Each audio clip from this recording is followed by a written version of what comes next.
Yes. Okay. And then you'll have it on your computer. Wonderful. Perfect. Okay. Oh, look at all these wonderful friends. Oh, I'm so happy to see you all. Good Thank to see you. Thank you. Is that Jared? Oh my gosh, Jared. Love you. Carolyn. Oh, this is great. Should we start, Polly, you think? Sure. Okay. You have to say Fran. Well, I want to thank everyone for being here, and I hope the people that got the wrong link will join in. I'm honored to introduce Sharon, who is a published poet who has won numerous prizes for her poetry. Sharon lives in Connecticut. I'm in Taos, New Mexico. And because Sharon's experiences in Taos have been so important to her and her life path, she wanted to introduce her book here to the Taos, our Taos friends. And this is the book. Let's see, can you see that? Yes. Okay. I Am Not a Juvenile Delinquent is about Sharon's experience teaching poetry writing workshops at Touchstone, a residential facility for young women who had come in contact with the criminal justice system. It weaves the story of healing Sharon's own loss after the death of her son and healing the loss of the teenage girls. Sharon has asked me to make this reading interactive, so I may ask a few questions along the way. There'll be time at the end for your questions for Sharon, so please type them into the chat box as they come to you. If you want to direct them to me, Polly, I will read them at the end, or you can direct them to everybody or to Sharon if you prefer. Sharon, do you want to tell us a little bit about your background and how Taos fit in and became so important to you? I sure do. But first of all, I want to thank SOMOS, which sounds like a fabulous organization. And I know if I lived in Taos, I would be really involved with it for sure. And Polly for telling me about it, and Jan for letting me do this reading, and to all of the people who are tuned in. I'm so grateful to you for wanting to hear more about the book and the girls especially.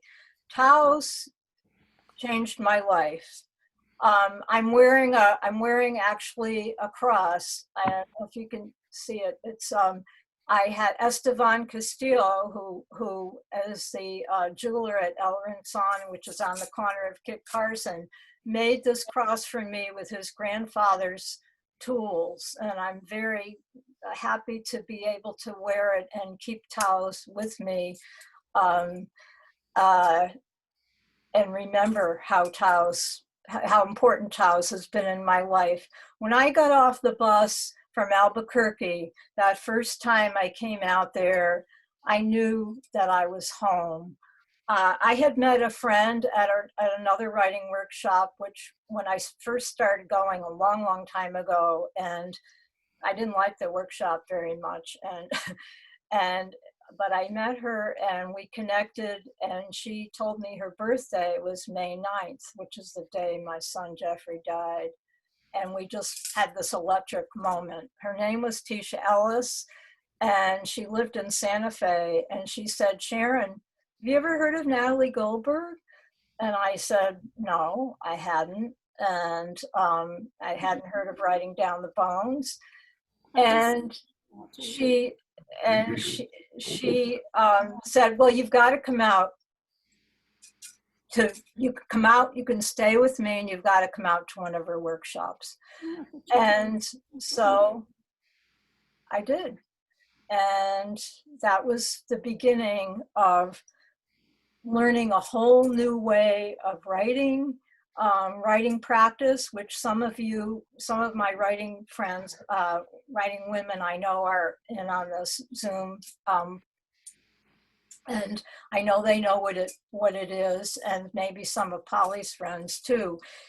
You just put your pen to the paper after hearing a prompt, and you just go. You go for the jugular, you keep your hand moving, you just keep going. And I have used that method of writing for every kind of writing I've done over the last, well, let's see, it's 1991 when, when I went out there. So that's been 30 years, just about. Natalie gave me the tool I hadn't known I needed to open the door to a new way of living and writing. And I met Polly there, and Polly, who's in the chapter on Taos that I'm going to read to you, also was very instrumental in changing my life. She told me I had to go to this meditation retreat, which I had no interest in going to at all. I wanted no part of meditation. Clara, who I think is also with us, is a wonderful psychic intuition counselor who told me I needed to meditate, and I told her, no way. But Polly, you don't say no to Polly. So she said, you have to come, it will change your life. And to this retreat, which was with Joseph Goldstein and Sharon Salzberg, who are two of the most eminent names in meditation today, but they weren't as well known back then. So Polly said, you come out and you can stay with me, and you got to do it. So I did. And that was maybe 25 years ago. And the Buddhist path has been a tremendously powerful and important path for me since then. So Taos, I love you, and I wish I were doing this reading in person. Of course, if I were doing it in person, all these other wonderful people wouldn't be there, but I still wish I was there. I'm going to read this chapter from the book. It's called Taos. 7 years before starting my program at Touchstone, I visited Taos, New Mexico, for a workshop with Natalie Goldberg, a writing guru from whom I have learned so much that helped me in the writing groups I'd led for women and now these at Touchstone. There I met Clara Rosa Marta, a psychic who offered to give us, quotes, readings. At that time, only 5 years after Jeff had died, I was mired in a cavernous hole of anguish with no clue as to how to climb out. Skeptical, cynical, I refused to consider having a reading until it was almost time to leave. But desperate with distress, I reluctantly decided to give her a try. After all, I'd come all the way to New Mexico, the land of free spirits, alternative lifestyles, and curative mineral springs in search of something. Maybe this reading could be the succor I'd sought. I don't remember much of what Clara said, except that I was in a very dark place and that I needed to meditate. Meditate? I wanted no part of that, imagining a room full of white-robed devotees bowing to a guru master, male, probably like the Guru Maharaji Ji my brothers-in-law had worshipped. My long Catholic experience with empty rituals had soured me on anything that had even a faint scent of religion. I'd left that Catholic church in 1970, but when we needed to bury Jeff, we'd chosen a Catholic cemetery. In order to do this, we'd been required to have a priest to be co-celebrant at the memorial service held in the Congregational Church, presided over by a caring minister with whom I'd worked at the local mental health center. We asked my husband's father's cousin, a Monsignor who had married us, and he'd refused, saying he had prior plans, presiding at a communion, I think. His own cousin's grandson. And I knew the reason for his demurral was the non-Catholic service. Fortunately, friends scrambled and found us a more broad-minded and humane priest. This experience, along with countless others, had only cemented the certainty that I was right about my decision to erase religion from my life. But I'd been left with an echoing hollow where God and prayer had been, at a time in my life when something spiritual might have been a useful life jacket. Sharon, how'd it go with Clara? My friend Polly asked after the reading. Oh, okay, I guess. Interesting. She told me I should meditate.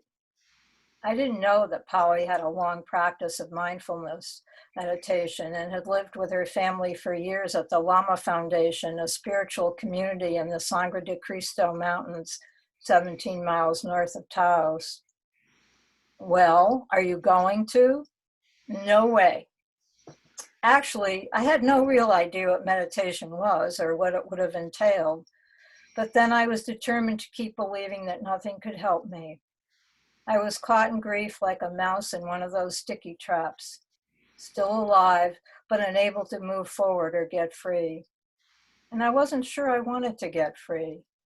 To do so would have felt like a betrayal of my love for my son. Look, Sharon, there's a retreat coming up this summer at Lama Foundation. It's 10 days and Joseph Goldstein and Sharon Salzberg are leading it. They are fantastic. You have to come. Joseph and Sharon are two of the preeminent Western meditation teachers of our time. No way, Polly, I can't. I don't want to anyway. I told you it's not for me. You can stay at my house before and after. I'm going and you can come with me. It will change your life. Sharon, you have to do this. Polly was a determined woman. It was almost impossible to say no to her. In the end, I couldn't. I went to the retreat and she was right. It did change my life. I ate big bowls of hot oats on brisk mountain cold mornings, showered communally with women in the warm midday sun, sat for hours in the deep peace of the adobe meditation hall. I slept in a rustic cabin with 3 other women who told me after the retreat was over that I had cried in my sleep every night. I'd inhaled that deep silence in the Buddhist Dharma like a starving child. The very atmosphere was suffused with a kindness I hadn't known I'd needed so profoundly. I went back to Connecticut incandescent, touched with light in places scarred by my religious past, my son's death, my abusive girlhood. I'm going to skip over a few paragraphs that describe my practice after that. But my mind was full of clinging and dwelling, fantasy and desire, aversion and memory. I wanted Jeff back and couldn't stop hanging on to how much. I was furious at his death, its complete unfairness, and the terrible disruption in my life it had caused. I fantasized constantly about his fall, falling with him, about his dying alone in the night. I imagine him crying out in fear and anguish for me and his father, for his friends, to save him, feeling continual torment that I hadn't been able to. I tried to open to these thoughts, acknowledge them, and then let go, over and over again, teaching my mind to carve new neuronal pathways. It was hard going. It still is. But after being a touchstone all these months, I began to notice that my thoughts had shifted. Now my mind was full of the girls, their faces, their stories, their traumas, their voices. Jeff continued to be a visitor, but not the constant presence he had been. My mind was possessed by a new object. I had fallen in love with a group of young women society labeled delinquent. So that's the chapter on Taos.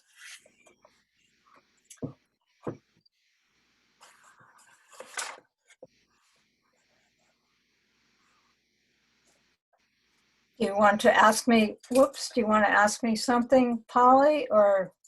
Yeah, do you want to tell us a little bit about your background and what brought you to Touchstone, how you started the program, and maybe a general arc of how it went? That's a lot. A lot. Um, I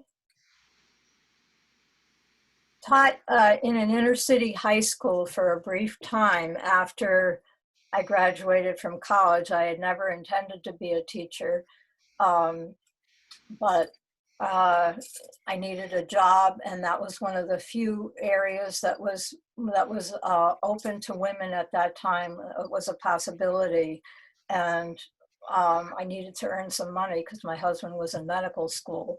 But like Elizabeth Warren, I got pregnant, and because I was pregnant, they didn't want me teaching anymore. It's crazy. Anyway, so I stayed home with my children until Jeff was old enough to go to high school, and then I went back to school to become a family therapist, which I practiced family therapy for I think 25 years. But I began to feel, especially after being in Taos and meeting Natalie and being and doing writing practice, that I wanted more. I wanted to do more. I had started writing groups for women, but I really wanted to, I'd always wanted to work with the incarcerated. And one day, but I didn't really know how to do that. The jail in Connecticut was 2 hours away from my house, and I knew that that was not going to be possible for me. So one day when I was down at Wisdom House, which is a retreat and conference center in Litchfield, I was doing a workshop there. I was talking to Sister Joanne. She said about my desire to work with the incarcerated. And she said, Sharon, there's a new facility that just opened across the street. It's called Touchstone. And you should go there and tell them what you'd like to do. And she said, just do it. And I did. I called up the director, who was very young. I think she was 26 years old. And she said, well, why don't you come next Monday and we'll talk. And I arrived with all my credentials, and which she didn't even look at. And she told me I could come the following week. And I was like, oh my God, I can really do this? I mean, I really want to do this. And at that time, I had no idea that this path was going to be anything that was going to, a lot of people think that I turned to this as a healing path, but that wasn't the case at all. I just turned to it as something that I wanted to do, and it ended up being incredibly healing. But I didn't realize that at the time. And as I said in the film that was made about my work, when you're doing something you love, that's healing. And it ended up being something I loved very much. So I went the next Monday with a story from a book called Voices in the Hood, which is Pat Schneider, a wonderful writing teacher that I also encouraged me to do this work, and just died a few days ago, very sadly. She touched many, many women with her gift for teaching writing. And she taught in inner city area in Chicopee, Massachusetts. And so I read the story from Voices in the Hood. It was a horrible story about a mother who had killed her child's dog after her child had been disobedient. And the girls incredibly related to it. And then it all wrote painful stories about similar things that had happened to them. And I was kind of amazed, really, and shocked and horrified. But out of that came a core group of girls who wanted to do this program, and we just took off from there. So Did that answer the question? Yeah. Do you want to read a poem? One of the girls' poems? Sure. I think I'll read what I want my words to do to you.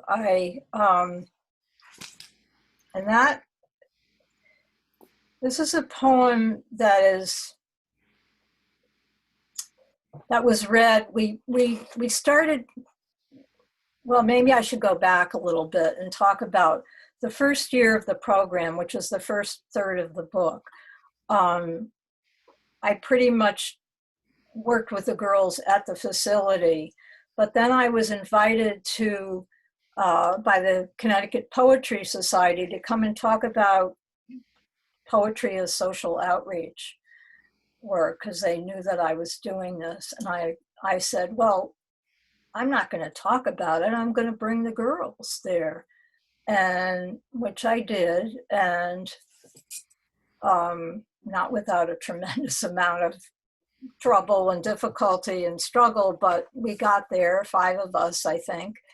And there wasn't a very big audience, but the girls were treated like queens. I mean, they read their raw, heartbreaking poems, and the people who were there came up to them and just told them how wonderful they were and gave them cups with the Connecticut Poetry Society on them and invited them to be on a television show. And I mean, they were just glowing. So I knew that I had to keep doing this. I had to bring them to a wider world, which is what I wanted to do ever since I heard them. Anyway, I thought the white world that I belong to never has heard voices like this. They have no idea at all about what these girls struggle with.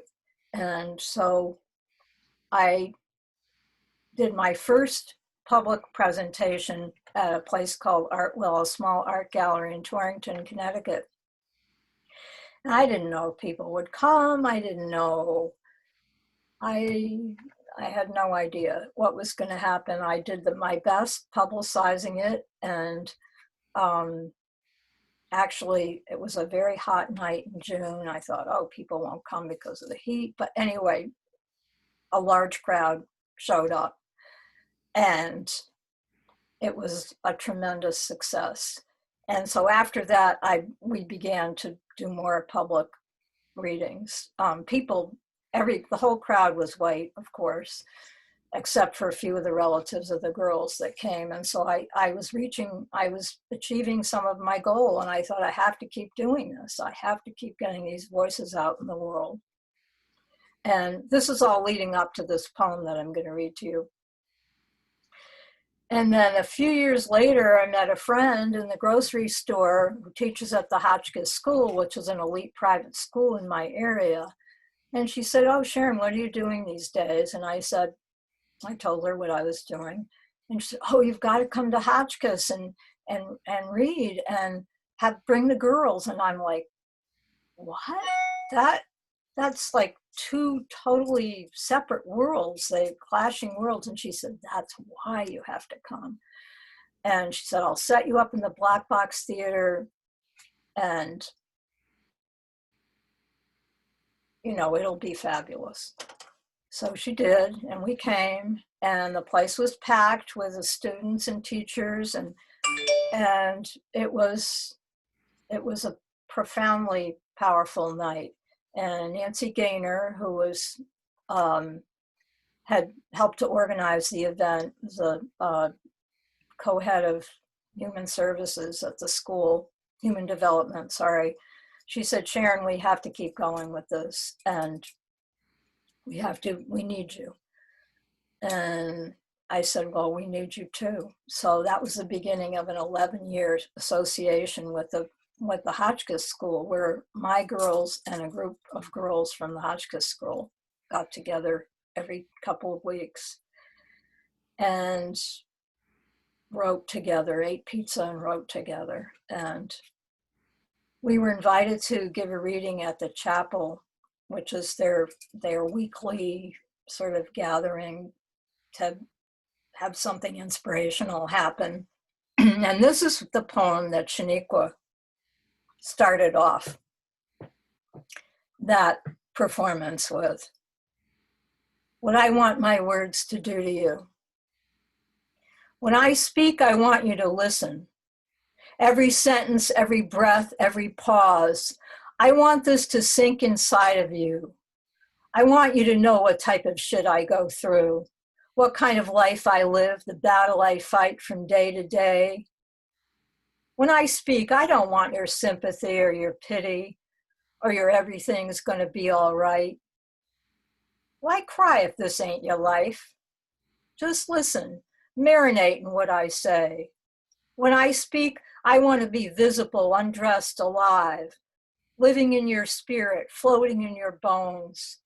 I speak the truth, the whole truth, and nothing but it. Don't say a word.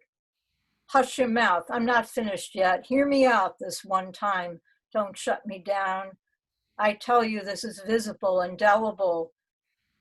Don't be in denial. Open your mind, open your heart, open your wings. Because this is what I want my words, my verse to do to you. My words are powerful and strong. Maybe that's why I sometimes feel so alone. I don't think before I speak. I just say what's on my mind. That's freedom of speech, right? If I ain't doing no crime and you didn't like what I just spit out, don't blame me if you can't take the truth. It may hurt a lot, but trust me, it'll be better for you. My words are my protectors, my shield for life. Without my words, I'd probably go out of my mind. My words make me feel whole. My words are like glitter and gold. My words to you may be nothing but lip, but the words I state, the words I form into a sentence, that says something of value to me. My words, my words, my words. The huge hall was completely silent when they finished. The Hotchkiss girls said even the football players had been transfixed. This is Shaniqua. She's on the cover. She's the bottom girl. I don't know if you can, yeah, you can see her. She's the one in the striped shirt. She's very imposing and just like her poem was. So, do you have more questions for me? I don't know if Well, you I'd want me love to hear another poem. How about These Are My Friends? Okay, I have to tell you a little bit about Molly then. These are my friends. I've got it marked. Molly, who wrote this poem, came in. She was one of the girls in one of the last groups I did there.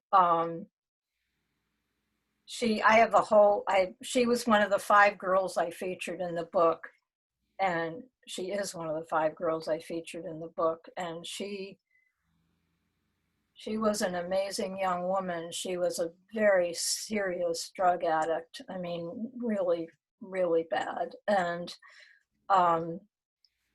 she'd been caught stealing her mother's car, driving to New York, using the stolen credit card to get gas, which is how they got caught. And she was skin and bones when she came to us. She lived on the street for a while. She had some really tough times, and her mother was a Montessori teacher. She was not typical of the girls that came to Touchstone. She was she was white. She was Caucasian, but some of the Caucasian girls actually had some of the worst offenses. And hers was, she could have gotten a 10-year bid to Niantic or Touchstone, so she chose Touchstone. And every summer we had, another thing I started was a poetry festival where I would invite some of my women friends who were poets, a lot of them, and pair them up with girls, and they each read a poem. And we'd award prizes. And this one won first prize. And you can see why. These Are My Friends by Polly. This is my friend, the baby that has a baby, both junkies, and says, I love you, in between pushing opium grains down its throat. This is my friend, the girl who cuts her arms to ribbons just to get sewn back together until she resembles nothing more than a cruelly made rag doll. This is my friend, this scared little boy who runs from homeward fists, drinks away his bruises, jumps into a car to party, only to drive neatly into a splintered tree. This is my friend, the junkie who discovers he has AIDS, learns the only two he loves he's passed it on to. And when the guilt overwhelms, he overdoses on the one thing that brought him comfort. This is my friend, the child who has no real family, so joins a stand-in, loses everything that is beautiful to him the day he dies in a war of colors. This is my friend, the girl who never came to school because she's walked the streets, turning tricks, hoping her sister never sees the things she's seen. This is my friend, the boy who lets his coke rule his life until the day he takes charge, by silently turning the trigger against his temple. This is my friend, the murderer who sits in jail for killing the man who stole the soul from his 5-year-old daughter. Lost and scared, my friends huddle in safety. Most won't make it to 21. Some will never see 18. And for 19 of them, it's already too late. The rest stay strong, forcing themselves to bear whatever life throws. These are my friends. She also read that our last trip was, I don't know if it was our last trip, it was close to our last trip, was a 2-day trip to Boston. And that was in a place called Cloud Place. And we'd been invited by a woman who'd heard us at the poetry festival. The girls were absolutely wonderful that night. And so that I said the audience rose to its feet, clapping and crying. It was a very powerful night. It was a great night.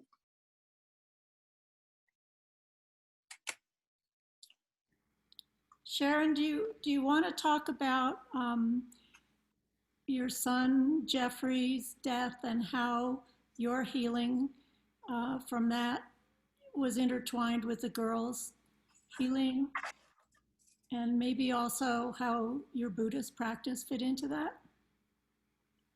Oh, big question. That's what the book is about. As I said in that last paragraph on the Taoist chapter, I was like a mouse caught in a sticky trap, unable to move. I was really stuck in grief. I didn't know how to get out of it. And when I started working at Touchstone, and I didn't really want to get out of it. I kept hearing people talking about letting go, letting go, letting go. And I really didn't know what that meant. I didn't know how to let go. To me, it felt, as I said in that chapter, disloyal. I felt like I didn't want to let go. But through many years of many retreats and many Dharma talks and many Buddhist readings that I did, I began to comprehend some things about letting go and the necessity of it for moving ahead. And it was as simple as letting things be. It was a fact that Jeffrey was dead. I could either accept it or I could keep trying to fight against it and say, I don't want it to be true. I hate this fact. I don't want to, I want him to come back, which only caused more suffering. So there's a mantra I have that, wanting things to be other than they are causes double suffering. And and I also realized that as a parent, one of the most important things we can do after we give our children strong roots and a safe and secure home in which to grow and develop their own individual selves, whether or not it's a self we hope for them or not, they have to be themselves and we have to let them go. That I understand, even though all of us parents know how hard it is to do that. They have to have their own life. And I began to understand that for Jeffrey, I needed to set him free from my clinging onto him. And I know that he's out there somewhere in another slice of the cosmos. He's perhaps reincarnated in another being, but I feel him very strongly living his own separate life in some way. And I say about grief that what's important, it never leaves you, but what's important is to learn how to carry it differently. And working with the girls felt like a love story to me. I fell in love with them, and anyone who's ever been in love knows that feeling takes over your life, and it fills you up in a profound way, for better or for worse. And as I began to be filled with the love for the girls, the grief for Jeffrey morphed into something else. It just, there was more room for love and kindness to myself. And as I began to, spend more time with them, and it's all a process. It's all a long process, and it's not an easy process. And you fall down, you get up. Grief hits you in waves. Sometimes, even now, 32 years later, I'll find a picture I haven't seen, or one of my grandsons will say something that reminds me of Jeff.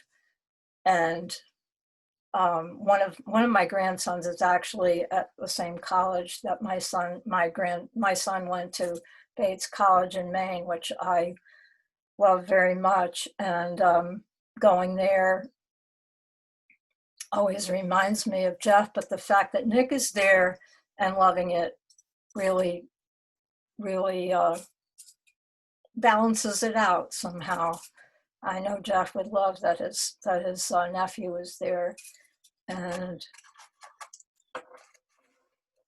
It's a lonely path, but I've had a lot of love and support along the way from the girls, from people like you, Polly, from the people who are watching today, from Jeffrey's friends, from my beloved son, Matthew, my husband, so many people in my life who have been there for me. And the work and those workshops in Taos, Natalie, Taos Mountain,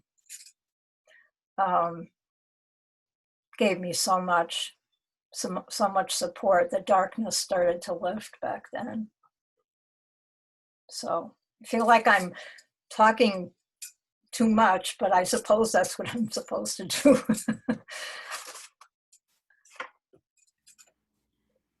I wonder if you'd like to read another poem from the girls.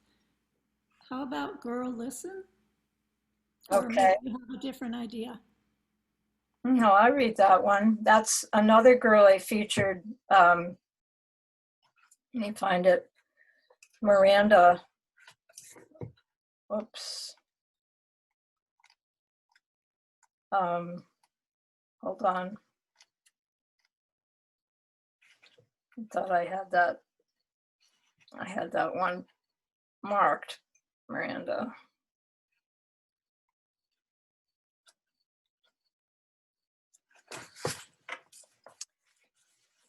Miranda was another one of the girls I featured.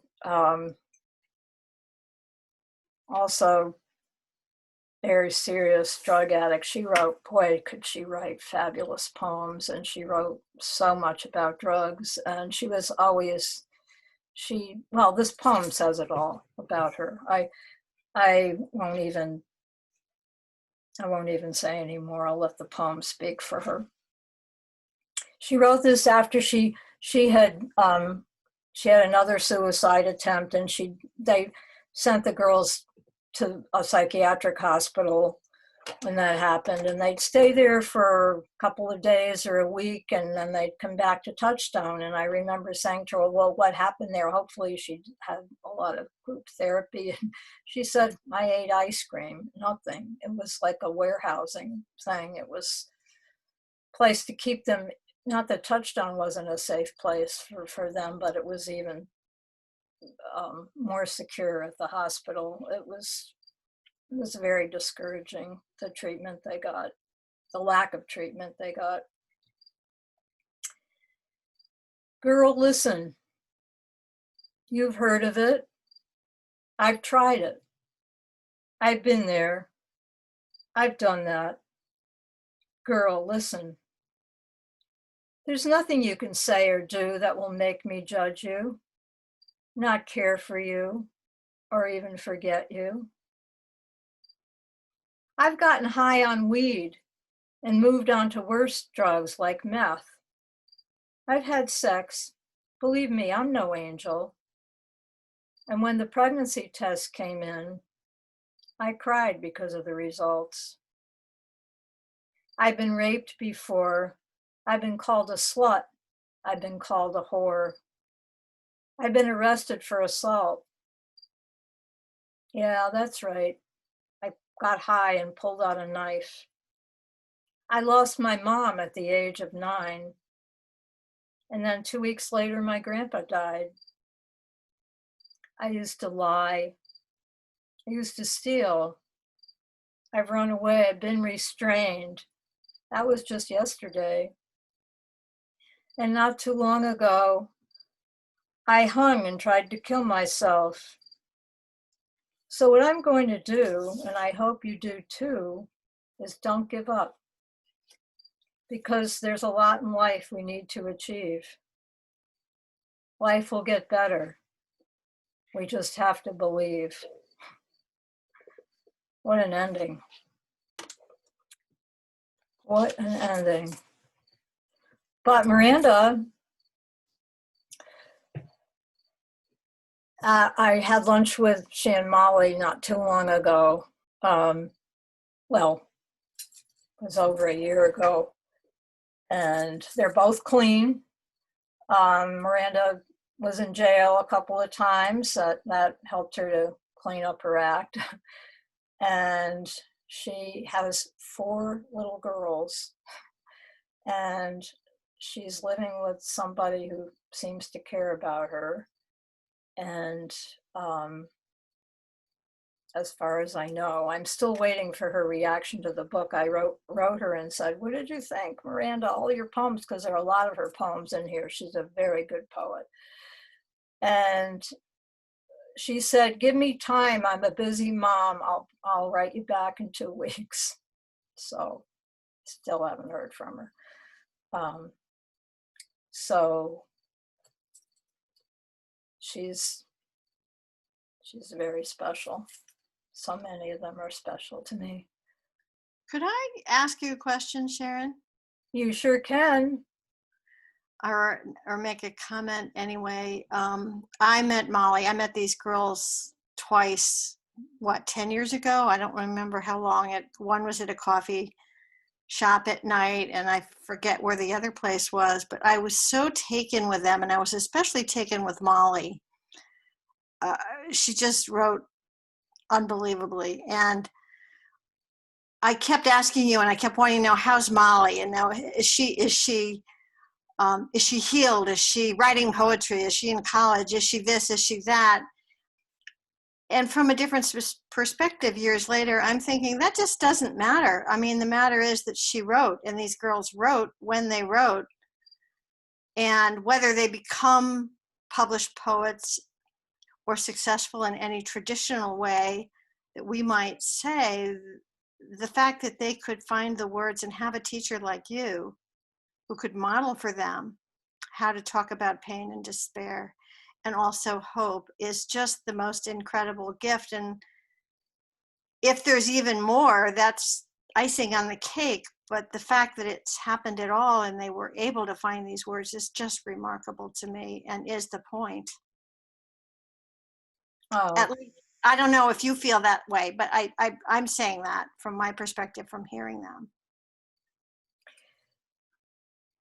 can everybody hear? Yes. Sharon, can I say something? You want to say something in response to what Anne said, or should I? No, I wanted to say something in response to what you said earlier. Oh. Well, May I? I just wanted to respond to Anne, and then I'll, Sure.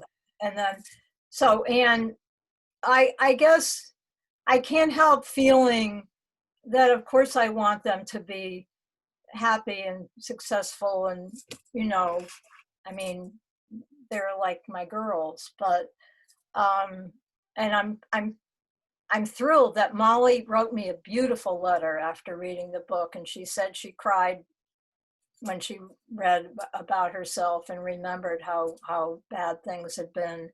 She is now clean for 2 years, and she did finish most of college, and she's finally gotten out of many terrible relationships. She acknowledges they were all terrible, and is working in a homeless shelter as a case manager. So it's a pretty wonderful story. But as everybody who has ever loved a drug addict knows, it's a chronic disease, and they slip, and it could happen again to her. And I know that that's a possibility. So,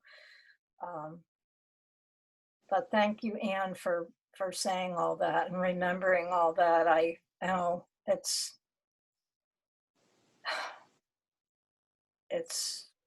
was just, it was a very complete experience, I guess is an answer. Oh, Carolyn. Yeah. So I just wanted to let you know that I had 3 stepchildren who were substance abusers, serious substance abusers. 2 didn't make it. And while and I don't intend to sound so matter of fact about that, but it's been a lot of suffering in between. But however, my experience with grief is still limited compared to yours, and circumstances, your child, etc. But I do understand, I think, the inclination to keep grief close to you, because in so many ways it's that connection that becomes important. It's like a connection that tends to fill the spaces that you have when somebody actually leaves you. So I totally understand that. I was watching a movie that you're going to roll your eyes because this seems so frivolous compared to what we're talking about. But it was a lawyer who had lost his, similar to Joe Biden, he had lost his wife and son on Christmas Eve in an automobile accident. And he was literally walking around with a vial of pills in one hand and a gun in the other. And he was just figuring out when it was he was going to take his life. And this judge approached him and he said, look, I know where you are. I'm not going to try to talk you out of anything, but I need you to consider taking this one case for me. The lawyer takes the case and it's very successful. And in his closing argument, he says to the jury, he shares his personal story. And he said, and I'm here because my life changed when I stopped asking the questions for which there are no answers, like why me and why him and how and why wasn't I there, and just thanked God for my own life. And it's a little bit like the serenity prayer where, you know, it's accepting what we can't change and living with and changing the things we can. And I was so struck by that comment that he was able to come out of himself and think about the gift of life that God had continued to give him in spite of having lost the two dearest people to him. And I have rarely been, and I was remembering that when you were talking, I've rarely been struck by a comment as deeply as I was by that. I'm not sure I'm articulate enough to tell you what that message is, but there is something in there that's pretty profound. Mm-hmm. That serenity prayer is pretty powerful. It's, you know, well, thanks so much for sharing that. And it's a message that we all can use, whatever our lives have brought to us. I mean, all of us are going through some tough times right now, although many of us, I'll speak for myself. I have my life is so privileged compared to what so many people are, the hardships that so many people are going through with COVID, and it all applies. I think death gives you a kind of perspective. The death of someone that's close to you gives you a kind of perspective. Your things that aren't important fall away, and the things that are important, you know, are very clear. And that perspective has been very helpful to me in dealing with this time that we're living through right now. Well, I guess we're into a question and discussion mode, which is great. I'm not sure if people, I just hope everybody can hear. Everybody hear everybody else? No. Have you unmuted everybody? No. Let's see. Participants.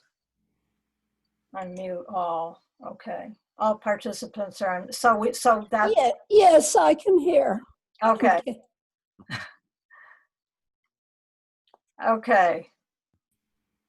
Clara, is that, I see your name on the screen. Are you wanting to say something? I don't see your face, your beautiful face. I'm just very moved by what you're reading, by what you've been doing, and your writing capacity is just beautiful.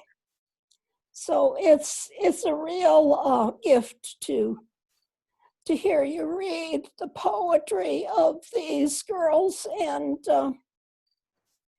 your writing, which is just amazing.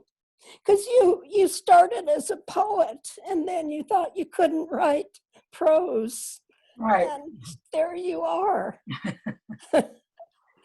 Thank you so much for doing what you're doing. Oh, Clara, thank you so much for helping to keep me on the path all these years too. Such a wonderful support. And you started me off on this journey all those years ago, telling me to meditate. I think you wanted to kick me when I told you that. I think I did. I think you're absolutely right. But you were surrounded by me and Polly, so Right. I couldn't get away. right, Uh, right. I couldn't get away. It's wonderful. I can't see you. I can see your name, but thank you so Right. much for coming today. It's a pleasure. Do other people have questions or anything they want to share? Yeah, could I? This is, Hi, Kathleen. Hi, Kathy Morahan. Hi. um, this is not about me, but the first poem that you read, Shanique, was, while you were reading the first part of it, I was thinking, I wish that she could read it this week at the Democratic Convention. You know, I mean, Same about here. being heard. It was, Wouldn't that be great? Oh boy. And she could deliver it. Wow. She could absolutely deliver it. Wow. So great to see you. I've got a little college reunion going on here with you and Carolyn. And Anne, did you see me?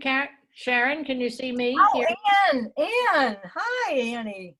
the Yes. rest of admin. Yeah. And I'm Fran DeRocher. Hi. Fran. And Mary Lou. Where'd Mary Lou go? So do we have questions in the chat box? Let's see. Sharon, a couple of them. They want to know if your book is available at SOMOS. Okay, this is important. The book is not available. I don't think SOMOS is a bookstore, is it? Do they? Well, we sell used books, and we also sell new books by local authors. So we could have your book if you wanted to send it to us, because of Polly being such a loyal supporter of SOMOS. We'd be happy to have your book to sell. So I guess that answers the question.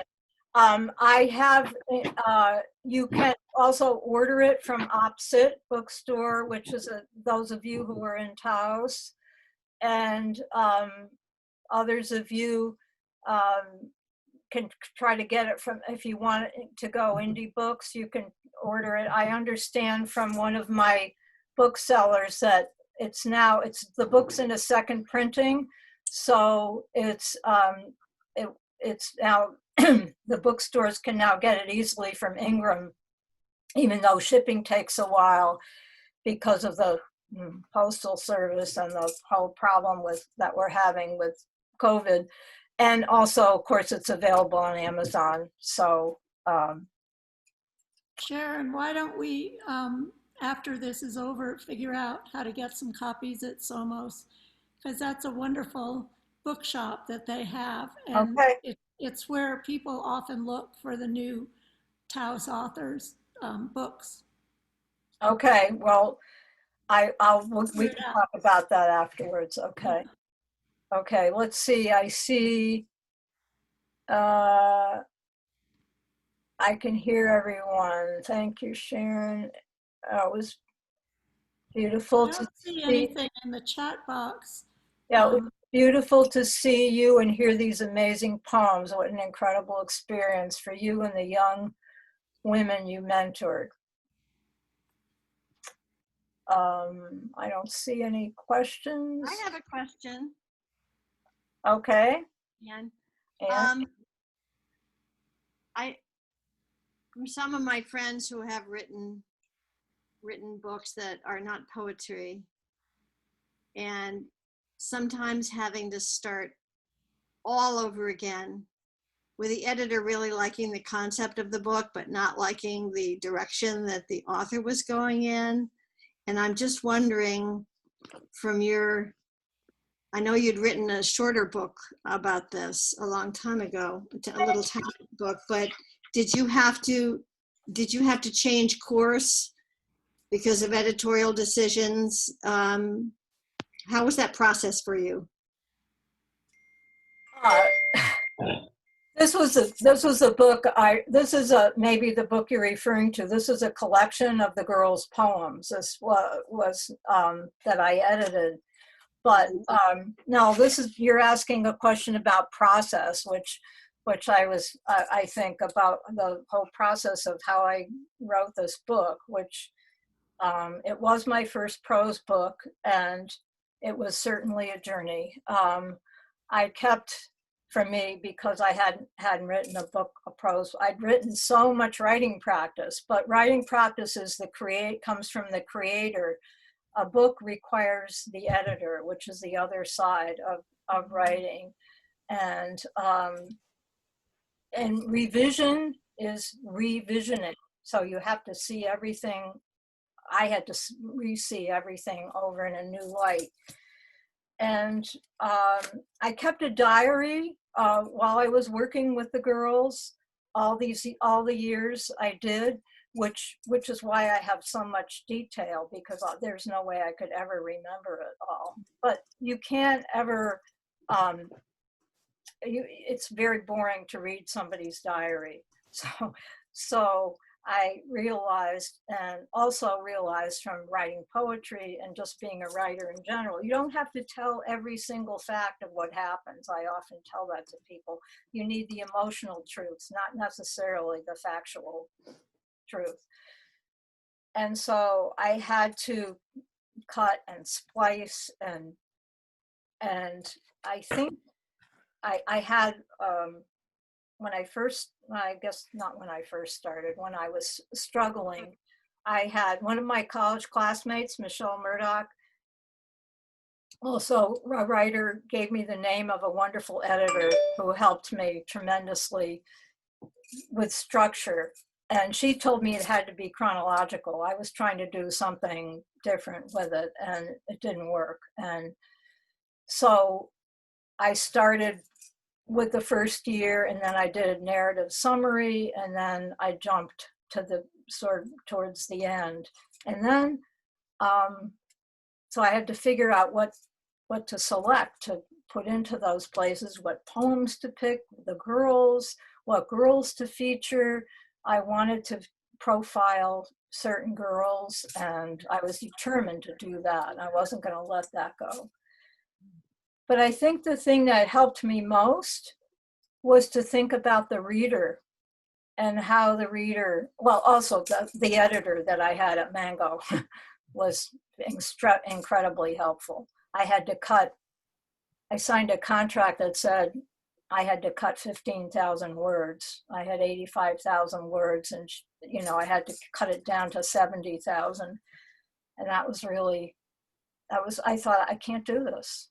I can't do this. But I did it, and it made a much stronger book.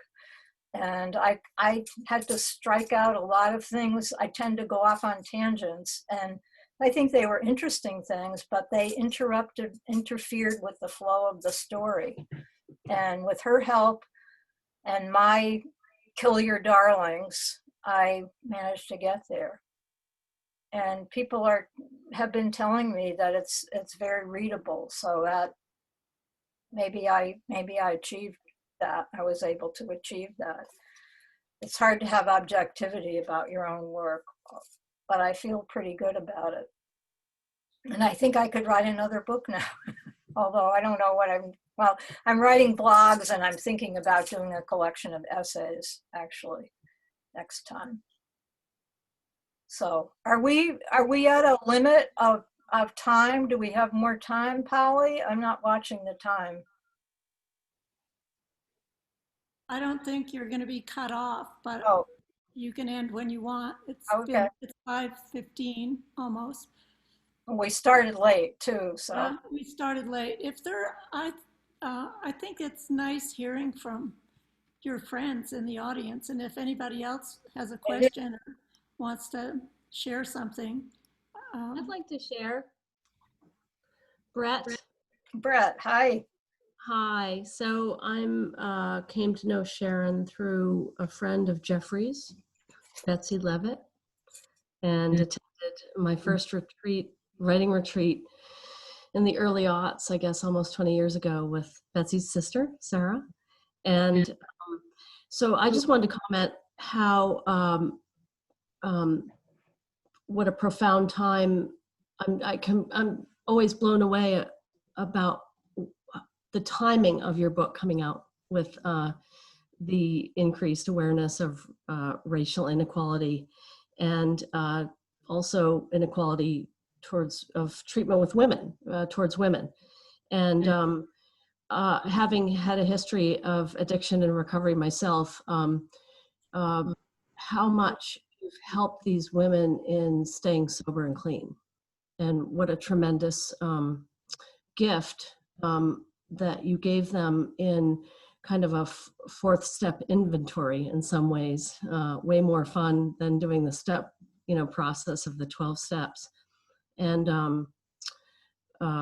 so in regards to this book coming out at this particular time of the racial inequality issue, I imagine this is going to fold into the larger picture of what's happening and how much you can contribute with your book towards that, and whether you've been called to do that, and how this time has affected this publishing of your book. Well, it's in many ways, and many people who have written books are talking about this being like the worst time in the world to bring out a book because there's so few ways to publicize it. Writers are used to going on tours and doing readings in bookshops but in my case, it has been a very timely, a very positive time to bring out this book. Now, bringing out a book is only the beginning. I mean, I hear you, and I wish everybody, I wish lots of people would read the book, and get that message. But in order for for the book to get into people's hands, a lot of publicity has to happen, and that's falling pretty much on me. And word of mouth, everybody here, trying to do these virtual readings, I've been doing radio interviews. Leslie, who is in the book, my staff support person in the first group, has been laid off from her job as a publicity and marketing specialist. So she's volunteered to help me with publicity, and she's gotten me lots of different gigs. I've got some library readings coming up, but I get books. I keep asking bookstores to give me a virtual reading, and they say that because of COVID, it's much harder to do many readings, and they'll try. And I say it's so timely. It's so timely. So what can I say? I totally agree with you, but tell your friends. Yeah.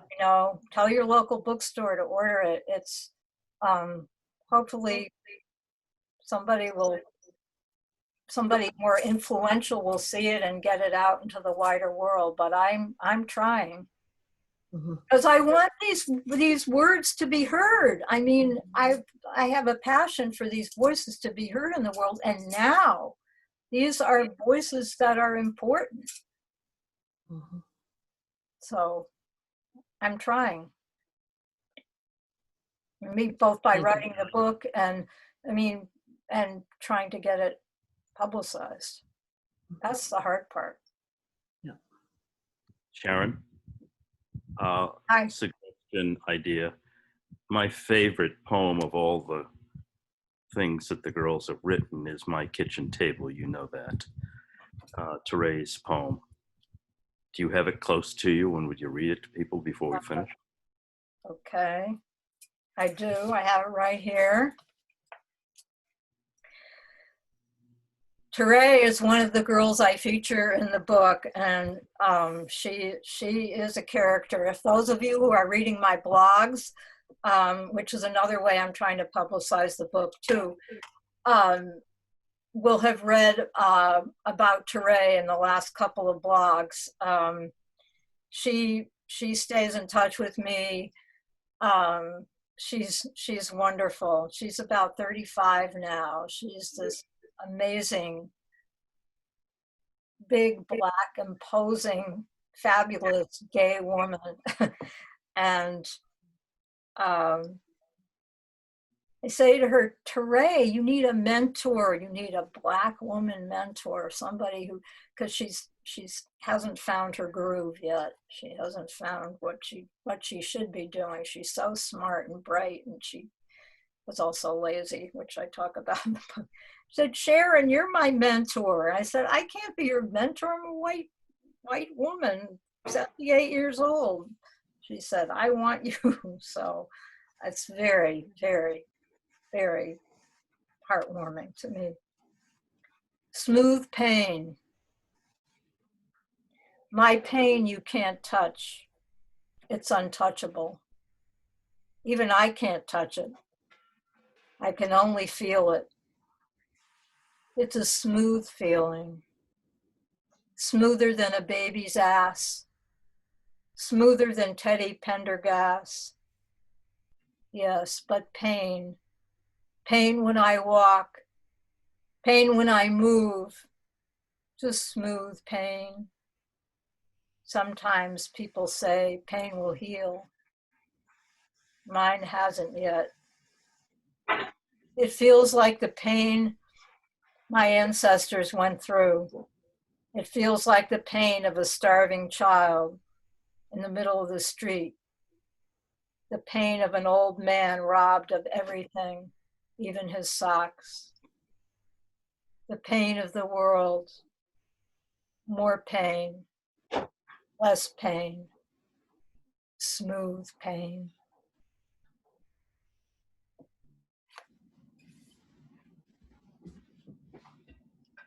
She won, I submitted her poetry to the Hillstead Garden Sunken Poets Contest for high school students called Fresh Voices in 2002, and she won. And what a proud night when she read that poem to a huge crowd, 1,500, mostly white, almost all white people, and all white kids that read with her. And I stood with her grandmother and grandfather and brother. We all had our arms around each other, and John. And it was a proud, proud moment.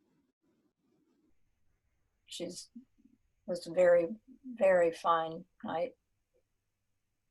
So are we ready to stop, do you think? Or this is wonderful. I love seeing all of you and having this discussion. But maybe it's time. Does Barry, I see Barry Kaufman, his name is up. And hi, Barry. Thanks for being with us. Did you want to say something? Let's see, I'm not looking at the chat box. No. Unmute myself. Barry? Okay. Right. Wait, can you hear me, Sharon? I can hear somebody. Is that Barry? Okay, that's Barry. So Sharon and I were at VCCA, and I really have, with work that you've done, my life as an art therapist, working with abused children and taking their work and using it, some of those images in my own work in the early years in the 90s, but I really salute the work that you've done here and bringing the voices of these young people out for many people to hear is wonderful, and it's just beautiful, and I salute the work that you've done. Thank you so much, Barry. And I salute this woman as a fabulous glass sculptor. Wow, she is so talented, really talented. Check her out. Barry Kaufman, beautiful, beautiful work. Well, it's interesting, Sharon, because before that I did the glass, I did years and years of prints, and I know that when you hear an authentic voice of a young person, you want to bring it out. You want to share it, because that rawness, that Yes, absolutely. thank you for your years. Thank you. Sharon, we should probably wrap it up. I wonder if you want to read us the poem, I Am Not a Juvenile Delinquent. That's just what I was thinking. Yeah. As closing, okay. Yeah, I think we've lost a lot of people, but in any case, I think it's time to wrap up, and this is a perfect way to wrap up because this is the way the girls wrapped up their performances. And this is a poem the girls wrote, many I Am Not a Juvenile Delinquent poems. We did it at the end of every session, and it's a group poem. Girls would throw out lines, and then I would put them all together, and then we would read it at our performances, and one would read a line, they'd read a line at a time, and then at the end they'd all say their names. So I'm going to read this one and then say goodnight, and great thanks to everyone for being here and putting up with my issues with the technology. I am not a juvenile delinquent. I am going to tell you the raw truth. I am going to ask, are you ready? Well, here it is. I am happy turned to sad. A whisper that keeps you screaming. A drug that keeps you fiending. Okay. I'm the person you pushed aside. I'm a girl who wants to die. I'm a dream turned to nightmare. The sidewalk you spit upon. The cracks you walked over. I'm a fire that's uncontrolled. The gun you want to hold. The story left untold. Some call me nice. Others call me bold. I'm the greatest of all achievements, but a person with a head full of air. I'm in the girl next door. I'm a junkie. I'm a soldier ready for war. I'm the person on the corner making money. I put food in my family's mouth to eat. I'm not going to tell you what you want to hear. I'm smart and pretty. Nobody you need to pity. I'm not who you think I am. I'm a wisher, a believer. I like to fantasize. I am a faker, a pretender, a young girl who hasn't gotten anywhere yet. A pair of jeans that just doesn't fit. My mother's on drugs. I am me, but maybe her. Where are you, Daddy? I'm the person who makes you forget what you enjoyed, but remember what you survived. Just look into my eyes. Tell me what you see. Do not label me. I am not a juvenile delinquent. So, Sharon, thank you so much. Thank you for bringing your reading to Taos. thank you, Taos, for bringing me there, in spirit at least. And I can't wait to come back when all this is over. Thanks so much, Polly and Jan. And thank you all. The ones I can see, Annie, Fran, Kathy, my college friends over there, No. for being with us. Thank you so Good much. night, Sharon. Good night, Kathy. I really enjoyed it. Thank you. Thank you. Bye. Peace Bye. out. Bye. Thank you. Bye, Brett. Bye, Sharon. Bye, Ann. Miss you. Yeah, we'll talk. Okay.